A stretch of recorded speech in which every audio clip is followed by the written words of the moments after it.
15, he never knew he was born for the sky. High in a quiet valley surrounded by cold mountains, there lived a farmer named Samuel. He wasn't rich, he wasn't powerful, but he had a small farm, a few chickens, and a peaceful life. One stormy night, thunder cracked across the sky. The wind howled like something was breaking apart in the mountains. The next morning, Samuel walked toward the rocky hills to check the damage. That's when he saw it, a large egg lying alone beneath a cliff. It was too big to be a chicken egg. He looked up. No nest, no mother, no sign of life. He picked it up gently. "Poor thing," he whispered. "You don't belong here alone." He didn't realize the egg didn't belong on the ground at all. Weeks later, inside his small coop, the egg began to crack. Little yellow chicks hatched one by one. And then, from the large egg emerged something different. A sharp beak, strong claws, eyes that didn't blink with fear, but with intensity. Samuel laughed nervously. "Well, you're an ugly little chicken, aren't you?" And just like that, the eagle's identity was decided for him. He grew up with the chickens. He scratched the dirt. He pecked at grain. He tried to cluck even though his voice sounded strange. Whenever the dog barked, the chickens ran. He ran too. Whenever they flapped a few inches off the ground, he flapped too. But his wings were bigger, stronger. He didn't understand why they felt so heavy, so powerful.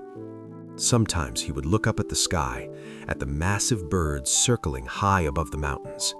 Something inside his chest would tighten, a strange pull, a silent whisper. But then a chicken beside him would peck the ground and say, "Stop staring. We don't fly, we survive."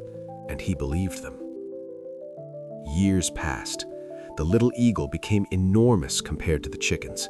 His shadow alone covered 3 of them. But still, he lived inside a wooden fence, never questioning, never trying, never daring. Because when everyone around you says you're small, you stop believing you're meant to be great. One afternoon, a traveler arrived at the farm, an old man with sharp eyes and slow steps. He asked for water. Samuel welcomed him, but as the old man looked toward the yard, he froze. "What," he whispered, "is that eagle doing with your chickens?" Samuel burst out laughing. "Eagle? That thing? He's just a strange chicken." The old man didn't laugh. He walked closer. The eagle looked at him. Their eyes met, and for a second, the eagle felt seen. Not judged, not laughed at, seen. The old man turned to Samuel. "My friend, that is a golden eagle, king of the skies." Samuel crossed his arms. "If he's an eagle, why doesn't he fly?" Silence. Then the old man said softly, "Because he has been taught he is a chicken."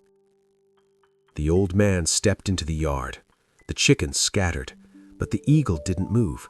He was used to humans, used to being handled, used to being small. The old man gently lifted him. "You are not what they told you," he whispered. Then he tossed him into the air. The eagle panicked. His wings flapped wildly. He fell, hard. Dust rose around him. The chickens clucked nervously.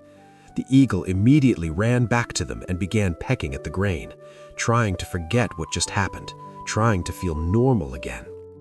Samuel smirked. "I told you, just a chicken." But the old man's eyes filled with sadness. "No, just afraid." The next day, he returned. This time, he carried the eagle to the roof of the barn. The wind blew stronger up there. The sky looked closer. The old man held him firmly. "You were born from more than this fence," he said. He released him again. The eagle glided down.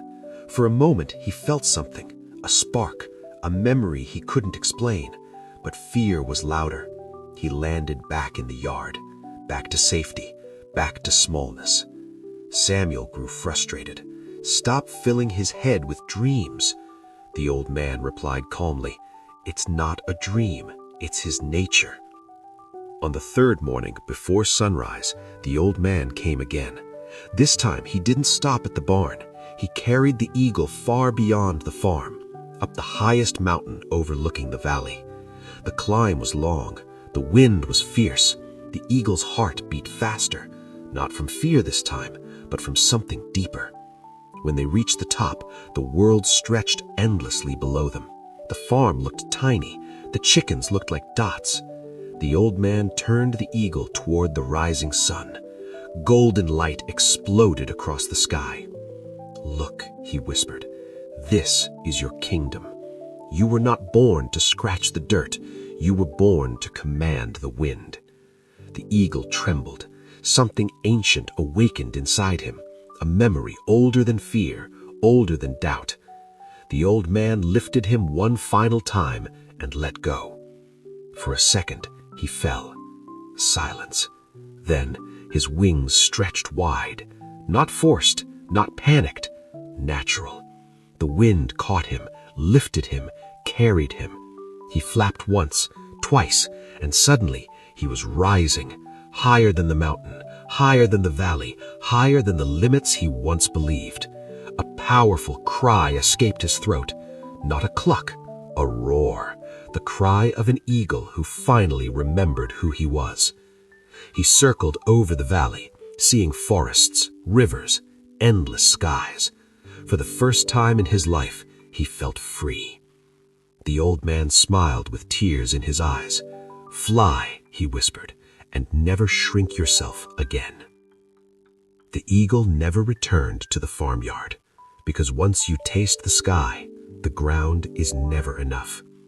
Maybe you grew up around people who never dreamed big. Maybe you were told to stay small. Maybe you learned to peck at crumbs when you were born to rule the sky. Don't let your environment define your identity. Just because you were raised like a chicken doesn't mean you're an eagle. Remember who you are, and when the moment comes, spread your wings. The sky has been waiting for you all along.